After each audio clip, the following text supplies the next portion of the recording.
Bangla Info News Update. রাজ্যে 160 জনের মতো বেকার নার্স রয়েছেন, যারা করোনার সময়ে কন্ট্রাকচুয়াল বেসিসের মাধ্যমে রাজ্যের বিভিন্ন জায়গায় মহামারীর সময় তারা ডিউটি করেছিলেন।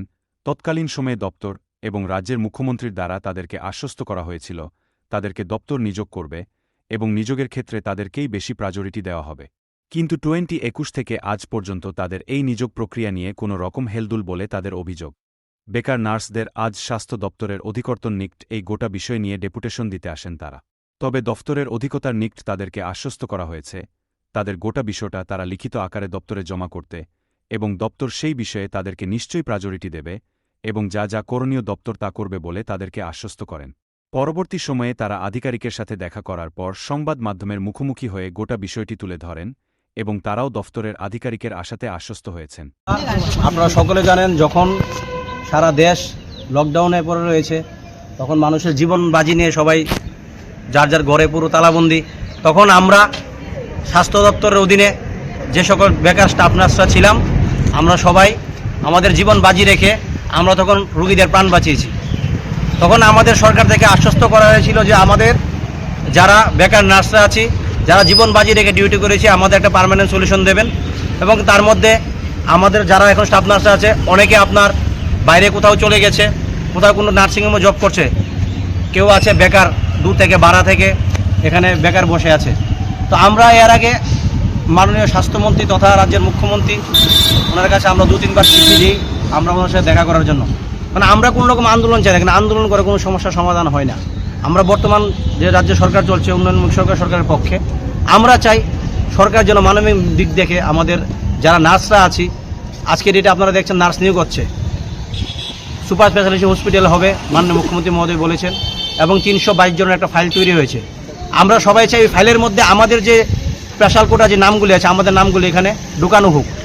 কারণ আমরা সবাই আজকে ডেটে বেকার হতাশ হয়ে ঘুরছি, কারণ আমরা ওই সময় জীবন বাজি রেখে ডিউটি করেছিলাম। আজকে ডেটে যারা প্রেশারসটা বেরিয়েছে, তারা সবাই পড়াশোনার সাথে যুক্ত আছে, তারা চাকরি পেয়ে যাচ্ছে। অথচ যারা আমরা সিনিয়রিটি বসে আছি, আমরা সবাই কোনো না কোনো পার্মানেন্ট জব নেই, কোনো না কোনো ল্যাবে পড়ে আছি, কোথাও পড়ে আছি, আমাদের তো সংসার আছে, ভবিষ্যৎ আছে। তো আমরা চাই আমাদের এই যে নার্স নিয়োগ হবে তাদের মধ্যে যে আমাদের প্রায়োরিটি দেওয়া হয়, এবং যে 322 জনের একটা ফাইল রিকমেন্ডেশন হবে, ওটার মধ্যে 332 জন, ওটার মধ্যে আমাদের নামটা ঢুকানো হোক, না হলে ওই ফাইল ক্যান্সেল করা হোক। কারণ আমরা এর আগে মুখ দিয়ে আমাদের মাননীয় মুখ্যমন্ত্রীর সাথে দেখা করার জন্য অনেকবার চিঠি দিয়েছি, উনি আমাদের সাথে দেখা করিনি, কথা বলিনি। আমরা চাই ওনার কাছে করজোড়ে অনুরোধ, আমরা সকলে উনি আমাদের সাথে দেখা করুক, উনি আমাদের সাথে দেখা করুক, দেখা করে আমাদের সাথে কথা বলুক। আমরা চাই আমাদের পার্মানেন্ট সলিউশন। অধিকর্তা থেকে কি আশ্বাস পেলেন? অধিকর্তা এখন আমাদের বলেছে আমাদের যা লিখিত ডিমান্ড আছে আমরা দিচ্ছি, কিন্তু কতবার দেবো? 2021 থেকে আমরা এখন পর্যন্ত দিয়েই যাচ্ছি, আজ পর্যন্ত তার কোনো সলিউশন পাইনি। আমরা দেখুন, বর্তমানে আমরা যারা আছি কেউ আমরা কোনো বিপথে পা দিইনি, কারো কোনো বিপক্ষে যাইনি, আমরা কোনো আন্দোলনও সংগঠিত করিনি। আমরা চাই শান্তিপূর্ণভাবে আমাদের যেন সমস্যাটার সমাধান হোক, কারণ আন্দোলন করে কোনো সমস্যার সমাধান হয় না। আজকে ডেটে এখানে যারা আছি প্রত্যেকে আমরা বেকার। আমাদের সমস্যার সমাধানের আশ্বস্ত করেছে বর্তমান ডাইরেক্টর সাহেব। উনি বলেছে আমাদের যা ডিমান্ড আছে তা লিখে আমরা ওনার কাছে যেন দিই, অতি সত্তর এই বিষয়ে কথা বলবে, আমরা অতি সত্তর আমাদের নিয়োগ চাই। আপনাদের দাবি যদি পূরণ।